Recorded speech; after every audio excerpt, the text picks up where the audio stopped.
Manalangin muna tayo bago ako magsimula.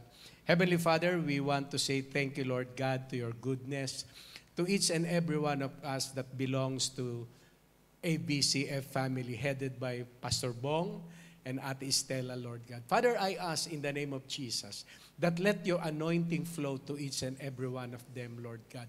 And as they walk according to the journey that you have designed in their life, Lord God, they will fulfill it. Because you said to thy word that all the promises of God is yes and amen in Christ Jesus. Father, I declare blessing beyond measure in this family. In Jesus' name we pray. Amen. God bless you. Tayo po'y makakaupo. Purihin po ang ating Panginoon. Amen. Ako po'y tuwang-tuwa dahil nakita ko na naman yung mga gwapo at magaganda. Hallelujah. Lalo na yung mga dancer natin na lalaki, talagang sabi ko, mga mukhang barako naman. Pero ang gagaling nila eh, di ba ba? Oo. Lalo na, di ba, yung mga kuya? Kasi, merong sumikat nung araw sa Pilipinas, dancer. No po, ang pangalan niya, Archie Lacson. Narinig niyo na ba yan? Magaling na dancer nung araw yun. Nakakasabay ko sa airport. No po, tapos may tumawag sa kanya, sabi sa kanya, Archie, sabi niya. Di ba? Yung mga narito, barako pag tinawag, Brad, bakit? Kaya tawan-tawa ako. Amen. No po, dahil ginagamit sila ng Panginoon. No po, yung mga kabataan po natin doon sa Pilipinas, na siyang dinidevelop natin, dati silang nagti-TikTok. Sa kalye.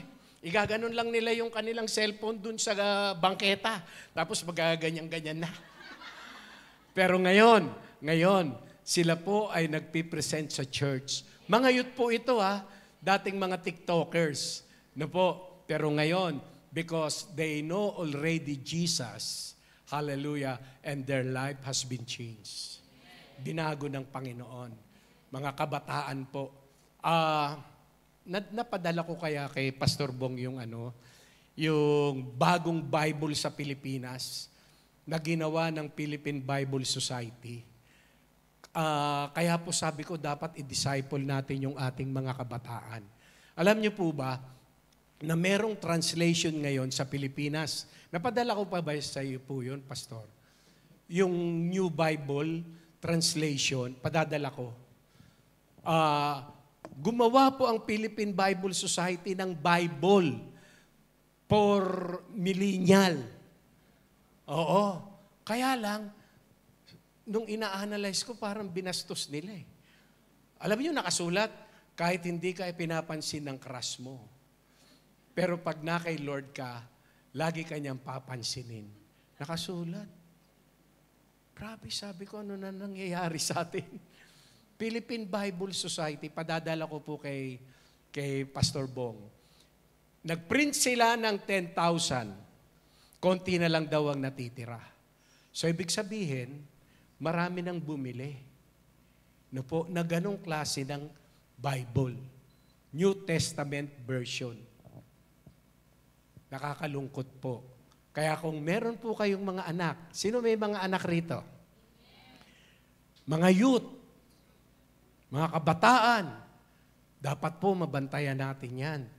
Kasi, sabi ko nga, ang diablo talaga, grabe ang pandaraya, pati ang Philippine Bible Society nadaya na. Kaya sabi ko, tama yung direksyon natin, na yung mga youth, yung mga kabataan, i-disciple po natin. Amen. Kaya, pag-pray po natin, yung mga kabataan nyo, yung mga anak ninyo, na sila po ay magkaroon ng church doon sa location kung saan kayo nakatira. Amen po ba? Amen. So, inintroduce ko lang po yung para ma-aware po tayo. Amen po. Si Kuya Andy, si Reverend Andy Villaluz po, ay makakasama natin sa Friday. Opo, magtuturo po siya ng how to make a simple expository message. So kailangan po natin yung mga leaders natin. No po? Kasi pag natuto po tayo, masishare natin ito kahit sa ating mga loved ones. Kailangan yung ating loved ones sa Pilipinas, sinishare na natin ang gospel. Amen. Wag po yung kayo lamang ang naririto sa church. Dapat yung inyong mga loved ones, nasa church din sila. So that you can go together and you will grow together in the knowledge of our Lord Jesus Christ. Amen. So praise God. Ang atin pong mensahe ngayon ay Philippians, no po? Ang title niya is Pursuit of Joy. Dahil yun po daw yung ating team ngayong taon. Amen. Ay, ngayong month. I'm sorry. So, ang Philippians po ay punong-puno yan ng kagalakan. Sabi nga, it is the book of rejoicing and joy. Amen. Excuse me po. Isa po kasi ang Philippians o ang Philippi na siyang supporter ni, thank you po Pastor, pasensya na. Siyang supporter ni Paul. Ayan, ang Church of Philippi. No po. Kaya, dito po sa Philippians chapter 4, starting verse 4, down to verse 7, sabi po dyan, rejoice in the Lord always. Tama ba yun? Ayon. Rejoice in the Lord, tapos sabi niya, always. Tapos, period. Di ba? So, ibig sabihin niya, your rejoicing to the Lord doesn't depend to your situation, circumstances. Amen? Kasi may period kagad oh. Pero dito sa kabila naman, kama. Again, I will say, tapos hindi period, kama. Di po ba? Pero yung first stanza niya, sabi niya, rejoice in the Lord always. Amen. So in other words, may blessing o walang blessing, rejoice. Amen. Because the word rejoice means a cheerful heart. Always having a cheerful heart. Kaya sabi, when you give with a cheerful heart. Amen. Hindi yung, when you give, di ba? Nawawala yung rejoicing, nawawala yung being a cheerful heart. Kaya sabi nga ni Kuya kanina, yung nagbigay ng dalawang 2 mites sa English, sa ibang Bible yun eh. Yung nagbigay ng 2 mites. No po, question is she rejoicing? Amen? And if I will compare it to the rich young ruler came to our Lord Jesus Christ and he says that, Master, how can I enter into the kingdom of God? How can I enter into heaven? And he says that Jesus responded to him, sabi niya, sell all your possession and give it to the poor and follow me. And the next verse says that the rich young ruler, hallelujah, siya po ay tumalikod, umalis with sorrow. Ang ginamit na salita ng Bible. Malungkot na malungkot siya. Kaya nga, if you will compare these two giver, no po, yung matanda na 2 na lang, ibinigay niya, the question is she rejoicing? Mamaya makikita niyo yan. Kung meron nga, siya nga ay nag-rejoice. Amen.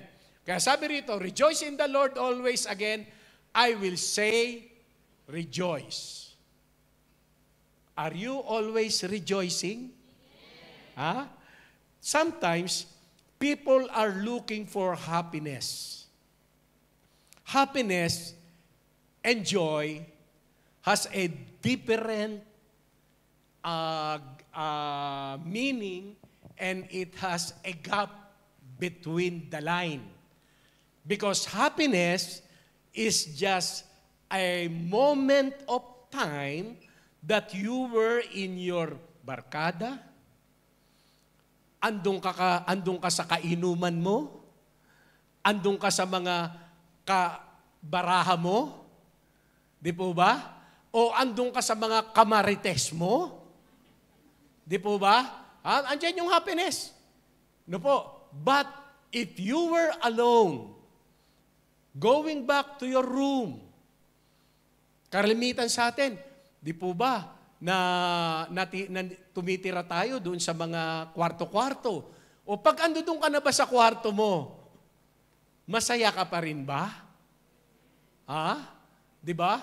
Rejoicing, it doesn't depend to your fear group, sa mga barkada mo, sa mga ginagawa mo.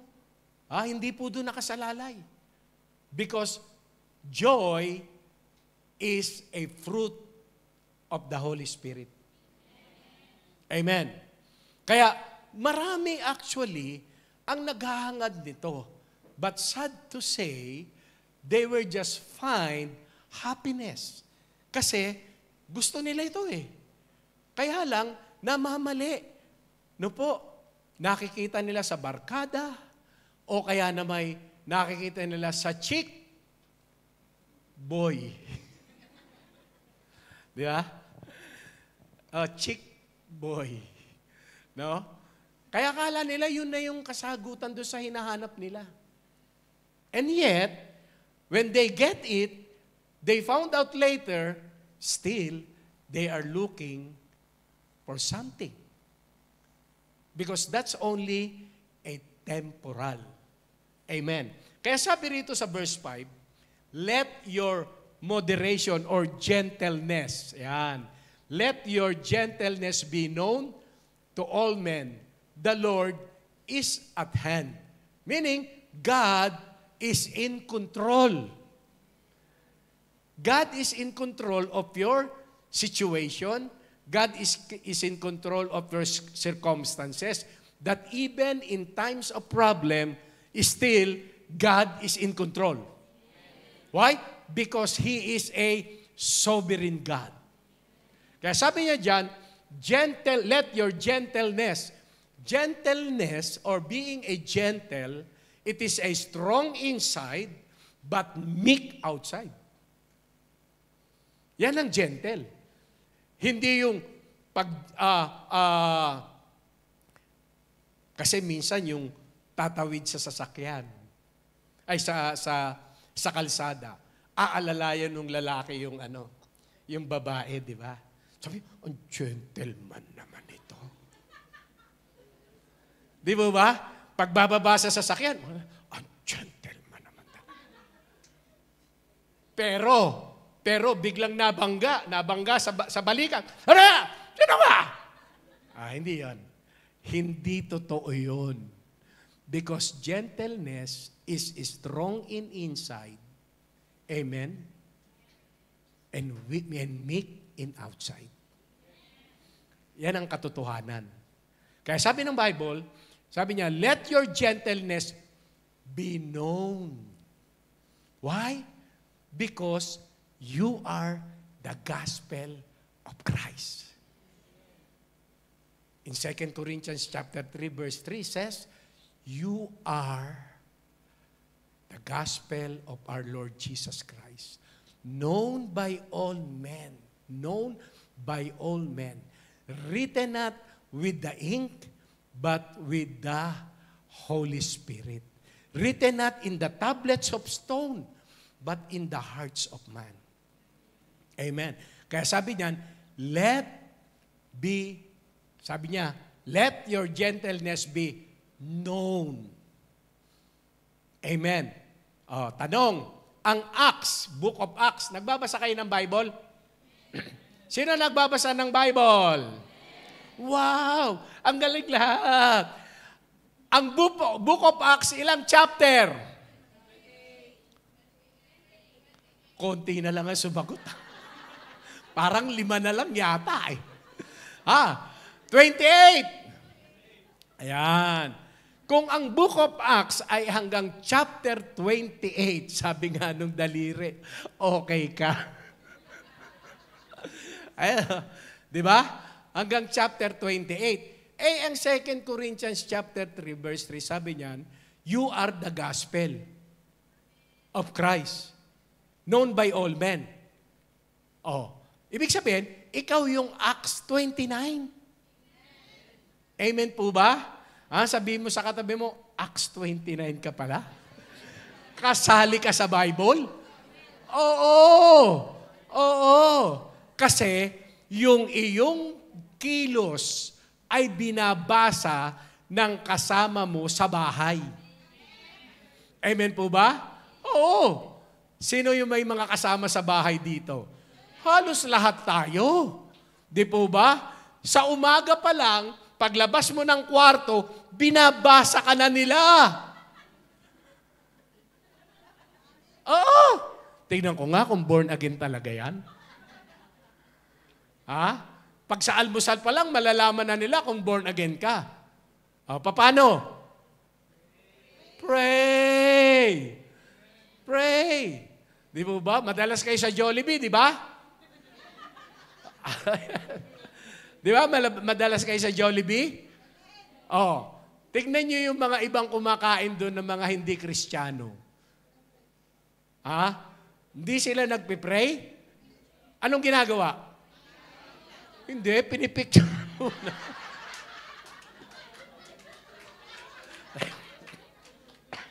Bago kumain, pinipicturean muna. Di ba?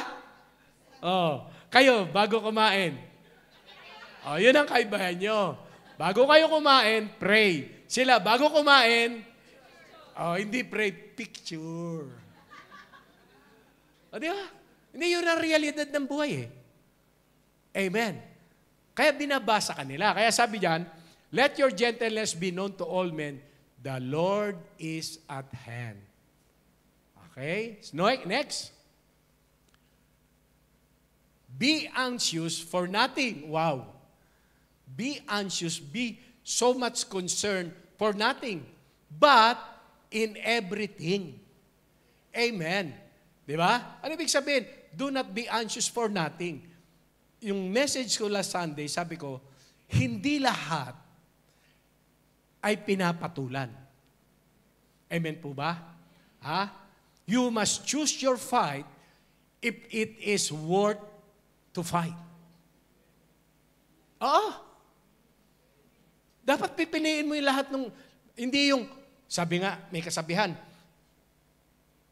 if in your journey, that every time the dog barks unto you, you will stone it, it will just delay your destination. Kung sa iyong journey, ang lahat ng kumakahol na aso sa iyo ay titigilan mo at babatuhin mo, it will delay your destination. Amen? You choose the battle that you will fight for. The always question is this, is it worth to fight for? Diba? Mag-aaksaya lang ako ng panahon sa'yo. Sabi nga ng mga sosyal, hindi ako bababa sa level mo. Amen? Amen? Diba? Choose your battle. Why? Because at the end, it will not bring you to rejoice. Amen? Dapat pipiliin mo din. May pinagkukwentuhan nga kami ni Pastor Bong. Dapat pipiliin mo yung sasamahan mo. Tama po ba? Hindi tayo namimili ng kaibigan. Kahit sino pwede nating kaibiganin. Kaya lang, dapat piliin mo kung sino yung sasamahan mo. Bakit? Tanong, Bishop, bakit? Kasi hindi ka naman kalad ka rin. Opo. Ang kaladkarin, kahit sino ang humatak sa kanya, sasama siya. Bakit? Wala naman siyang pupuntahan eh. Kaya nga nung nasa college ako, may mga grupo kami. Pag pumasok na sa campus yung mga good girl, go to heaven. Bad girl, go everywhere. Meron bang bad girl dito? Wala. Wala. Kasi good girl, go everywhere. Di po ba? Kaya pagpasok nila sa campus, sabi na, ayan na yun. They go everywhere. Bakit? Kasi kaladkarin nga. Amen. Wala siyang destinasyon. Kaya sabi diyan, be anxious for nothing. If it is nothing, wag mo na siyang bigyan ng panahon. Amen po ba? Amen? Kasi hindi dapat natin papatulan lahat. Kaya sabi diyan, but in everything, by prayer and supplication with thanksgiving. Okay, tatlo yan. Sabi niya, prayer and supplication with thanksgiving, and let your request be known to God. Ito gusto ko dyan.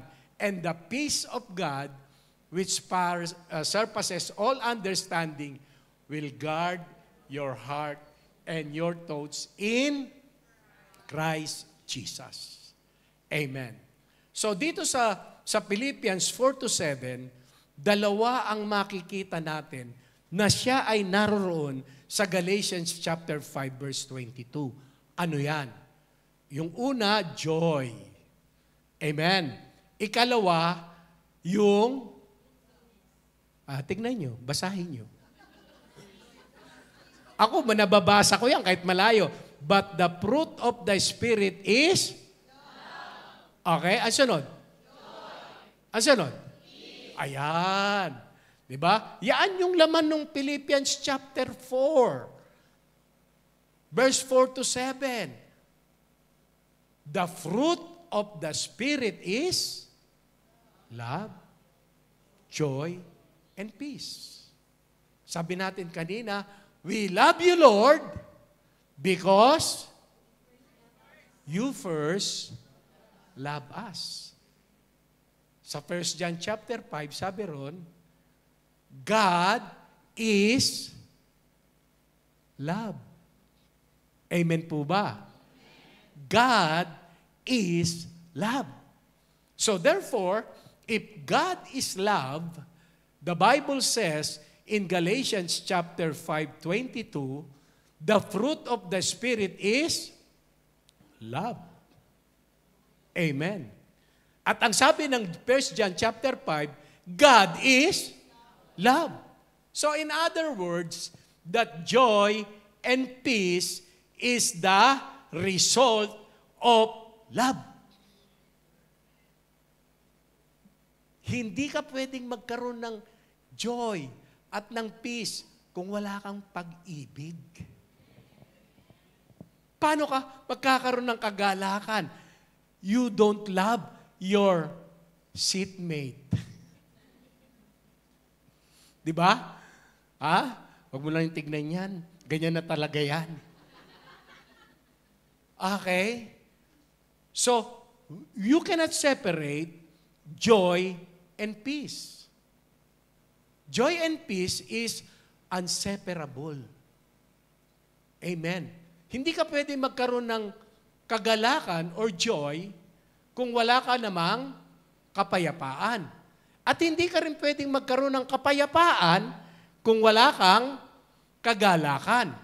At yan dalawang yan ay resulta ng pag-ibig. Amen. So the question is, do you love your seatmate? Dapat lang. Dapat mo lang mahalin. Bakit? Because the next person that sits beside you is the same person that you will be in eternity. Isipin mo, pag hindi mo mahal yan, magkasama kayo sa eternity. Diba? Ha? Parang mag-asawa na hindi mo mahal yung asawa mo, pero araw-araw katabi mo. Yun yung sinabi ron na pang-apat, long.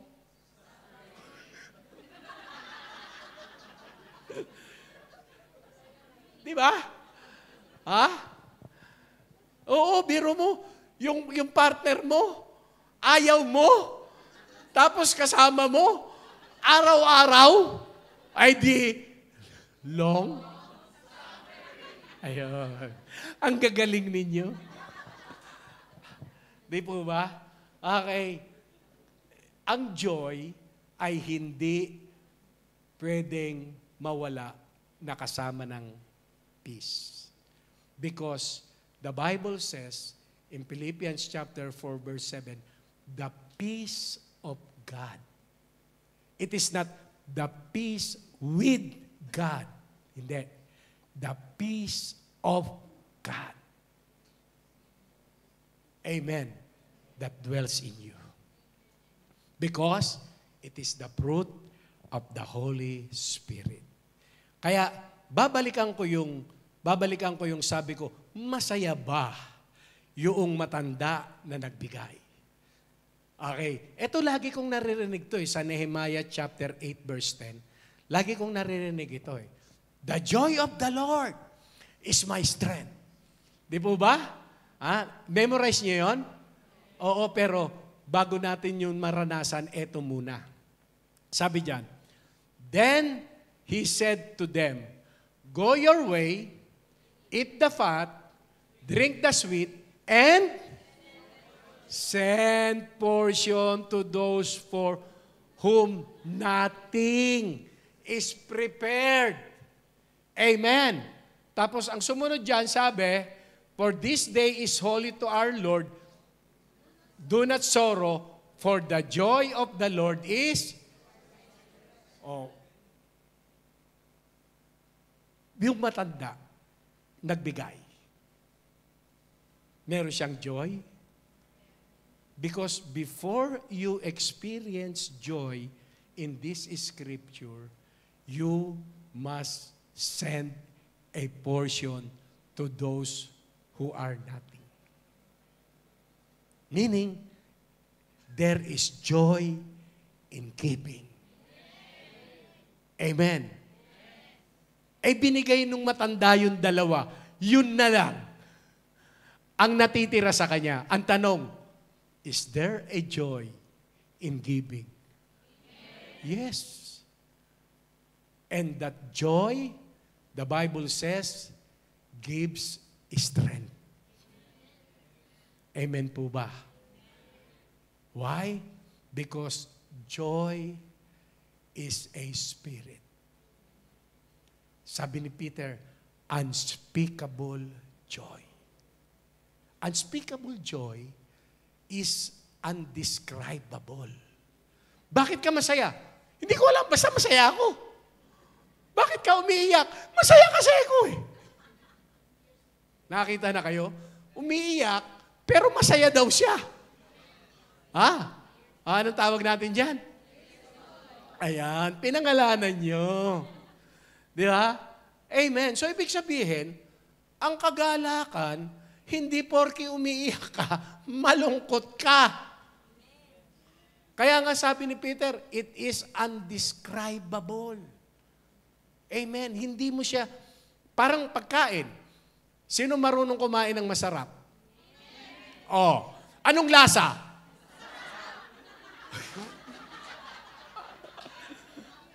Di ba? Ang hirap i-describe ng masarap. Anong lasa? Masarap. Paanong masarap? Basta masarap. Undescribable. Amen. It's like a joy. It's undescribable. No words can use to that. Bakit ka masaya? Hindi ko alam, basta masaya ako. Di ba? Amen? It is undescribable. Why? Because it is from the Lord. And everything that comes from God, it is undescribable. Everything that comes from God is undescribable. Amen. Okay, kaya ito, in my closing, sabi rito sa Proverbs 17, ayan, 17:22. Okay? Ayan. Sabi diyan, a merry heart. Ibig sabihin, a joyful heart, a cheerful heart. You don't need to take tablets. You don't need to take capsule. Amen. Because a merry heart, do it good like ang galing, di ba? Amen. Bakit hindi mo na kailangan? Kasi a broken spirit dries the bone. A broken heart. You know what is the result of being a broken heart or a heart of unforgiving? No po, ang unang-unang resulta niyan, migraine. Sino may migraine dito?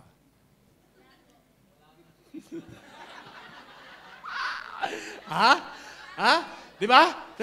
Hindi ako makakati ng church ngayon. Meron akong migraine. Amen? Bakit meron kang migraine? Kasi sabi mo, mind-grain. Diba? Huwag mong kunin. Amen? Dapat sabihin mo kay Satanas, Satanas, it's your grain. Not my grain. Amen. Why?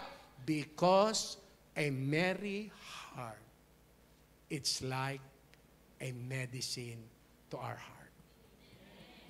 That's why the Bible says, the peace of God, hallelujah, passeth through all our minds, that guards our hearts and our thoughts in Christ Jesus our Lord.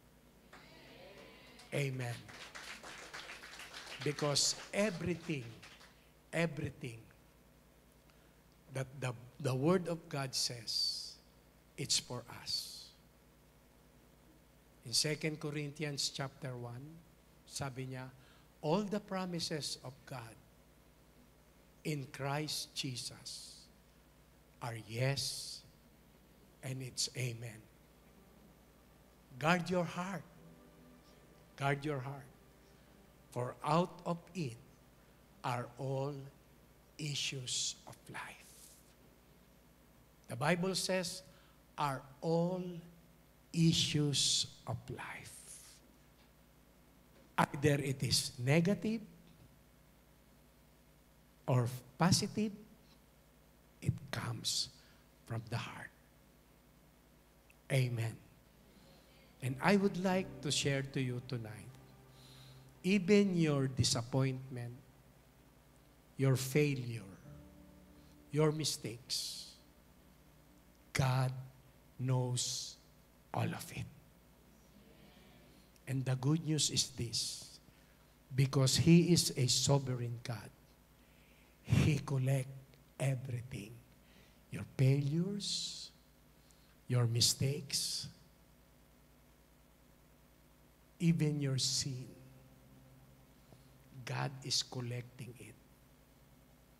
And He make it as your stepping stone for you to grow, to go forward to your destiny. Because your failure, your disappointment, your mistake doesn't define your destiny. Let's pray. Panginoon, maraming salamat po sa iyo ngayong gabi. Dalangin ko po sa iyo, Panginoon, ang mga kapatid namin. Ano man ang kanilang kalalagayan, ano man ang sitwasyon, circumstances, problems, and trials. Father, you said to thy word, that when we face trials, count it all joy. Because all these trials, problems, in circumstances, you are collecting it so that will become our stepping stone, oh God. Father, I pray to each and every one that belongs in the family of God. Release them in the name of Jesus. And tonight, if you want to experience the joy, the love, the joy, and the peace of God, you can follow in this simple prayer. Accepting Jesus as a sovereign God, the God who is in control, the God who loves you, that He gave His life for you to experience His goodness, His blessing, and His favor.